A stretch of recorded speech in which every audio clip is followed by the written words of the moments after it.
बहुत बहुत स्वागत है आपका Delhi national university YouTube channel पर। आज मैं बताने जा रहा हूँ आपकी कुछ समस्याओं का। एक बहुत ज़्यादा आपकी क्वेरी थी, फोन कॉल थे, तो मैं कुछ ये बताना चाहता हूँ। जैसे असाइनमेंट में कुछ स्टूडेंट के असाइनमेंट में मार्क्स बहुत कम है, उनको कैसे बढ़ाया जा सकता है, मार्क्स को कैसे इंक्रीज करने का कोई ऑप्शन उनके पास में है या कैसे बढ़ सकते हैं। दूसरा, प्रैक्टिकल में नंबर कम है या उनका एब्सेंट लग चुका है और उस कंडीशन में वो क्या कर सकते हैं, क्योंकि उनका कहना है कि हम प्रैक्टिकल देने गए थे उसके बावजूद भी हमारा एब्सेंट है।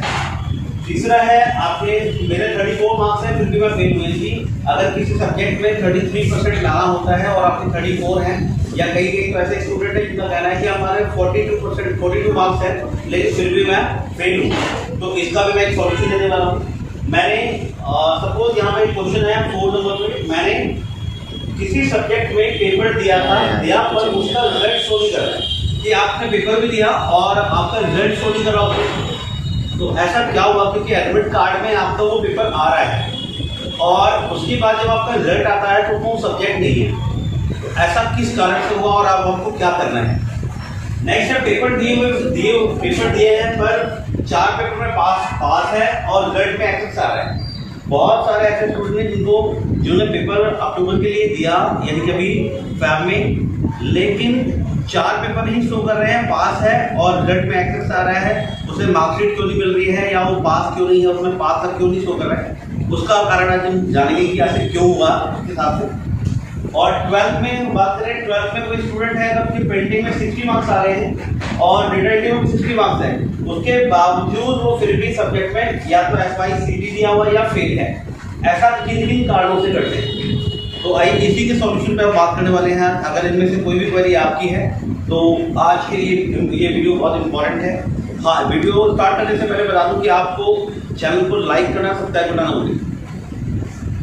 सबसे पहले बात करते हैं, अगर आपके नंबर मार्क्स कम है, हो सकता है कि आपको ये पता ही नहीं कि किस सब्जेक्ट में असाइनमेंट में कितने मार्क्स मिलते हैं। जैसे डेटा एंट्री का अगर हम बात करें, डेटा एंट्री में 20 नंबर का प्रैक्टिकल, 20 नंबर का असाइनमेंट नहीं होता है, उसमें मात्र जो अगर हम बात करें कि कितना प्रैक्टिकल नंबर कितना होता है, तो ये 14 नंबर मिलता है हमें। 14 में से हमें दिया जाता है 8 मार्क्स का।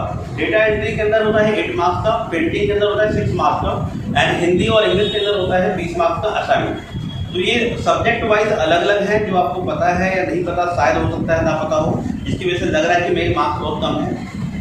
दूसरा है, हमारे पास प्रैक्टिकल में नंबर कम है, एब्सेंट है।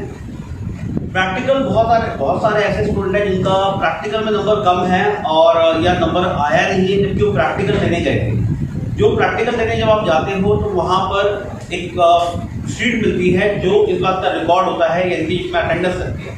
अगर अटेंडेंस शीट आपके स्कूल से गई है और स्कूल में रिकॉर्ड है तो आपका मार्क्स वापस आ जाएगा। आपको एक रिक्वेस्ट डालनी पड़ेगी और रिक्वेस्ट स्कूल के अंदर लगाइए अपने एप्लीकेशन लिख करके कि मैंने आपका पेपर दिया था और मेरा ये रोल नंबर है और उस रोल नंबर के बाद में भी मेरा यहाँ पर एब्सेंट आ रहा है। तो अगर आप ऐसा करते हैं तो आपका ये मार्क्स वापस आ जाएगा, यानी वापस आपकी रिक्वेस्ट आगे जाएगी और हेड ऑफिस नोएडा में इस चीज को अपडेट कर दिया जाएगा और रिजल्ट आपका वापस प्रैक्टिकल वहाँ पर मार्क्स आ जाएगा, जिसका भी एप्लीकेशन जारी है।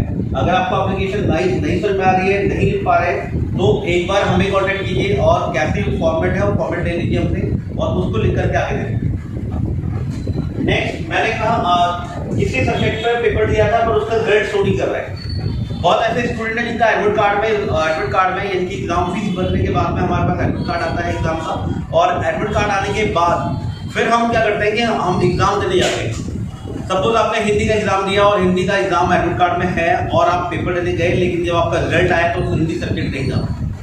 ऐसे कई स्टूडेंट हैं जिनका फोन आया और उन्होंने अपना एडमिट कार्ड भी भेजा, जिसका मैं आपको वीडियो के साथ साथ आपको मैं दिखाऊंगा भी इसमें कि किस तरीके से इसमें एडमिट कार्ड है बट रिजल्ट में इसका शो नहीं कर रहा है, जो कि आप भी चेक कर सकते हैं।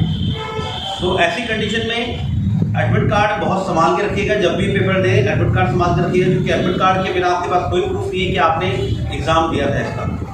एडमिट कार्ड आपका आज एडमिट कार्ड की कॉपी यानी एक एप्लीकेशन लिखनी पड़ेगी आपको। इसका सॉल्यूशन ये है कि एडमिट कार्ड की कॉपी के साथ में एक एप्लीकेशन लिखिए कि मैंने एग्जाम दिया था, इसका प्रूफ है मेरे पास एडमिट कार्ड और मैं एग्जाम देकर भी आया था, बट फेल या पास वो रिजल्ट कुछ भी हो सकता है, लेकिन मेरे रिजल्ट में वो सब्जेक्ट ही नहीं है। तो सब्जेक्ट मेरे को वो ऐड किया जाए क्योंकि आपने एग्जाम दिया था तो वो वापस रीचेक होगा, क्योंकि कहीं ना कहीं ये एग्जाम सेंटर से गलती हुई है जिन्होंने आपका आंसर शीट भेजा नहीं आगे। नेक्स्ट हम बात करें पेपर दिए हैं पर पेपर में 4 पेपर में पास हो।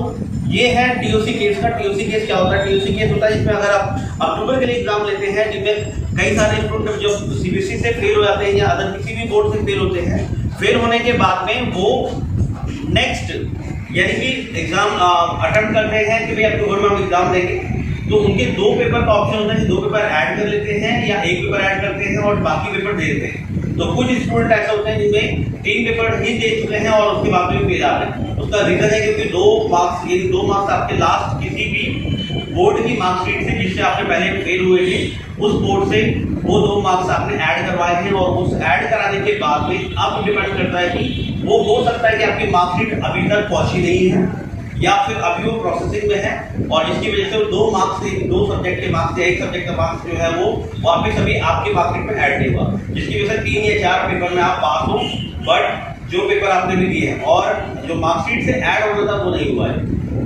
तो ये चीज के लिए क्या करें, इसमें आपने जो मार्कशीट जमा की है हो सकता है कि आपने मार्कशीट जमा करना ही भूल गए, तो मार्कशीट अगर जमा नहीं की है तो मार्कशीट जमा करवाइए। दूसरा, अगर मार्कशीट जमा कर दी है तो उसकी रिसीविंग आपको मिलती है रिसीविंग डेट के साथ में, वहां पर वापस हेड ऑफिस में या आपके रीजनल सेंटर में जा करके पता कीजिए कि वो आपके मार्क्स क्यों नहीं आए, अभी तक मार्कशीट का क्या स्टेटस है, क्या चल रहा है, उसका ऐड हुआ नहीं हुआ, प्रोसेस हुआ नहीं हुआ। नेक्स्ट आते हैं, कहते हैं कि 12 पेंटिंग में 60 मार्क्स है।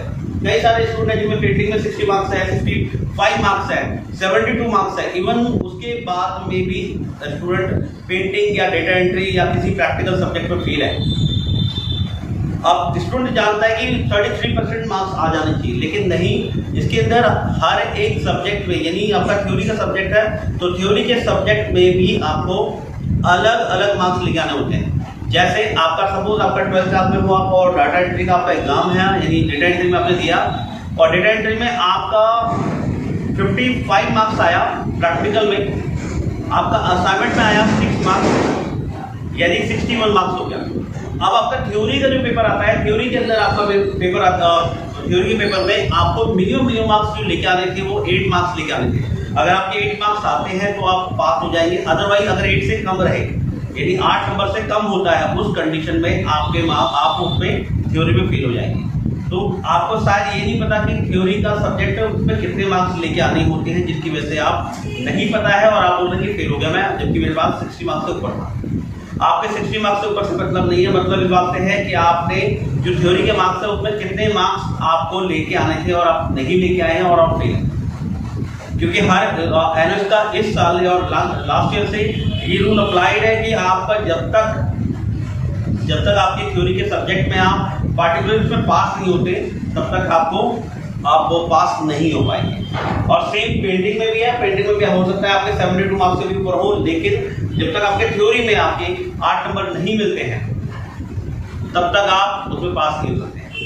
तो ये हर एक सब्जेक्ट में अलग अलग पास होना होता है। आई होप कि आपको सभी चीजें क्लियर हो गई होंगी। इनफैक्ट अभी भी कुछ लगता है कि आपको क्लियर नहीं है या कोई क्वेश्चन है तो आप कमेंट बॉक्स में जाकर बता सकते हैं या फिर हम नंबर देते हैं, उस नंबर पे कॉल करके आप फिर से पूछ सकते हैं।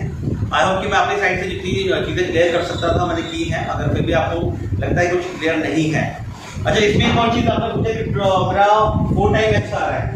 4 टाइम एक्स का मतलब है किसी भी सब्जेक्ट में जब तक आपका पूरा रिजल्ट क्लियर नहीं होता है तब तक ये आपके रिजल्ट में शो करेगा, पास नहीं दिखाई देगा, फेल नहीं दिखाई देगा, सिर्फ ये शो करेगा 4 टाइम एक्स। 4 टाइम एक्स का मतलब है कहीं ना कहीं किसी सब्जेक्ट में आपका कुछ रुका हुआ है, यानी कि रिजल्ट पास में नहीं है, जिसके कारण ये 4 टाइम एक्स आता है। सो आई होप कि सब क्लियर है मेरी तरफ से। Thank you so much.